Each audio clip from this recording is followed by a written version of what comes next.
நமக்கு கிடைக்கக்கூடிய பெரிய இரக்கம் என்ன தெரியுமா? நம்முடைய தவறுகளை சுட்டி காண்பிக்கிற நீதிமான் என்னை தயவாய் கொட்டணும். என்னையெல்லாம் தொடாதீங்க. தொட்டாவே எனக்கு என்ன ஆயிரும்? நான் ரொம்ப சென்சிட்டிவ் பர்சனாலிட்டி. கொஞ்சம் தொட்டிங்கன்னா போதும், என்னால் தாங்க முடியாது.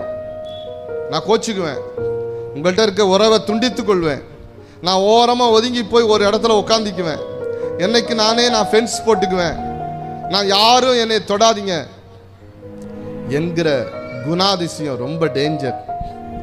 அப்படி இல்லாவிட்டால் நான் தேவ சமூகத்திற்கு வந்து என்னை நடத்துகிறவர்கள் நடத்திப்புக்கு நான் விட்டு கொடுத்து அவர்கள் சொல்லுகிறதை கேட்டு நான் சரி செய்வது மேன்மை.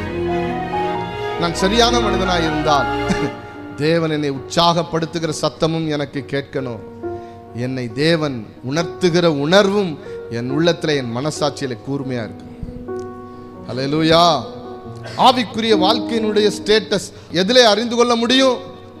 ஒரு மனிதன் எந்த வாகனத்திலே வருகிறான் என்பது அல்ல, எப்படி உடுத்திருக்கிறான் என்பது அல்ல, எதை குறித்து நான் வன்மையோடு பேசுகிறான் என்பதிலே அல்ல, எப்படி வரங்கள் பலமாய் கிரியை செய்கிறது என்பதில் மாத்திரம் அல்ல, அந்த மனிதன் எவ்வளவாய் கர்த்தருக்கு கீழ்ப்படுகிறான் என்பதில் இருக்கிறது.